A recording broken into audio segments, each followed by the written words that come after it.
Warren Buffett के निवेश रहस्य हिंदी। पिछली बार हमने वॉरेन बफेट के पार्टनरशिप के बारे में जाना। इस बार हम वॉरेन बफेट की कंपनी वर्कशायर हैथवे के बारे में जानेंगे।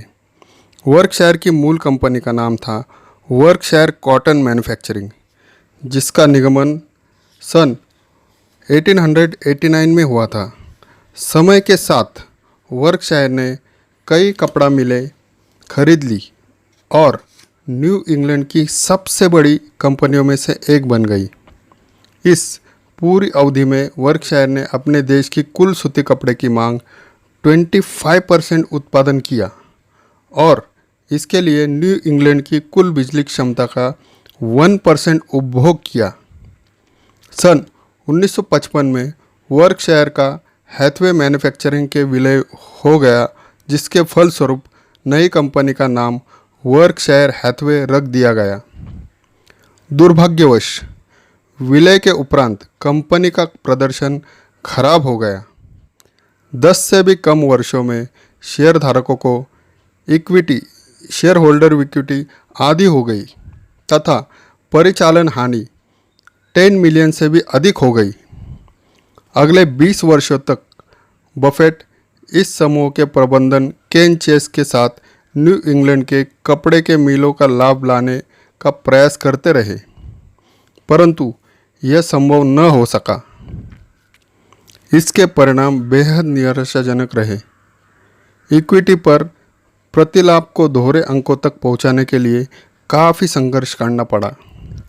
1970 के दशक में वर्कशायर हैथवे के शेयरधारक कपड़ा निर्माण उद्योग में निवेश को बरकरार रखने की तार्किकता पर प्रश्न करने लगे।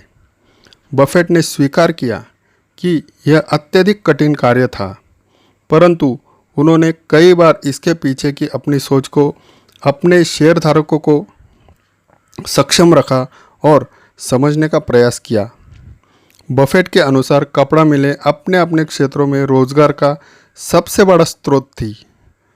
उनमें काम करने वाले अधिकतर कामगार अधिक आयु के थे तथा उनको नया काम सीखने अथवा मिलने में बहुत कठिनाई का सामना करना पड़ता था।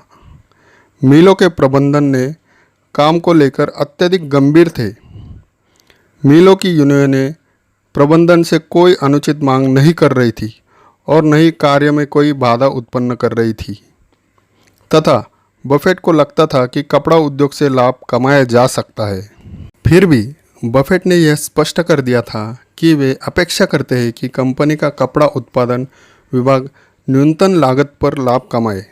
बफेट ने कहा, मैं अपनी कंपनी की कमाई को थोड़ा बढ़ाने के लिए औसत से कम लाभ कमाने वाले विभाग को बंद नहीं करूंगा। साथ ही मैं किसी अत्यधिक लाभ कमाने वाली कंपनी की कमाई से किसी सतत घाटे में चल रही व्यापारिक अथवा औद्योगिक गतिविधि को वित्त पोषित करने रहने भी विरुद्ध हूँ। मैं पहले वाक्य से एडम स्मिथ असहमत होंगे और दूसरे वाक्य से कार्ल मार्क्स। इस विषय में मेरी सोच मध्य मार्गी है। 1980 के दशक तक बफेट को समझ में आने लगा कि कपड़ा उद्योग से अधिक लाभ नहीं कमाया जा सकता। कपड़ा व्यापारिक वस्तुओं कमोडिटी की श्रेणी में आता है। इसका अर्थ यह हुआ कि एक उत्पादन के माल को उसके प्रतिद्वंद्वियों के माल से भेद कर पाना कठिन कार्य है। कम श्रमिक लागत वाले विदेशी प्रतिद्वंद्वियों के कारण वर्कशायर का लाभ कम हो रहा था। इसके साथ ही बफेट को समझ आया कि बाजार में बने रहने के लिए कंपनी की कपड़ा मिलों में अत्यधिक पूंजी निवेश करने की आवश्यकता पड़ेगी, परंतु उसके अनुकूल लाभ मिलने की संभावना बहुत कम है। बफेट को एक कठिन निर्णय लेना था। यदि वह कपड़ा मिलों की पूंजी निवेश करते तो वर्कशायर के लाभ की काफ़ी कमी आ जाती और यदि वह पुनर्निवेश नहीं करते तो वर्कशायर की कपड़ा मिलें घरेलू कपड़ा निर्माताओं के समक्ष टिक नहीं पाती। इसके अतिरिक्त विदेशी प्रतिद्वंद्वी कंपनियों द्वारा कम लागत का उत्पादन का उनके पास कोई तोड़ नहीं था। वर्कशायर पुनर्निवेश करने अथवा नहीं करने से कोई फर्क नहीं पड़ने वाला था, क्योंकि सस्ते श्रमिकों के नियोजन के कारण प्रतिस्पर्धी में विदेशी कंपनियों को फायदा मिलने तय था।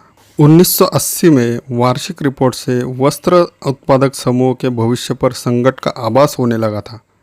सदा से ही शेयरधारकों के नाम अध्यक्ष के पत्र में इस समूह का स्थान सबसे ऊपर था, पर उस वर्ष ऐसा नहीं हुआ। अगले वर्ष शेयरधारकों के नाम अध्यक्ष के पत्र में इस वस्त्र उत्पादन समूह की चर्चा भी नहीं की गई। जुलाई 1985 में बफेट ने इस वस्त्र उत्पादक समूह को पूर्णतया बंद कर दिया। इस प्रकार 100 वर्ष पूर्व प्रारंभ हुए व्यवसाय का अंत हो गया।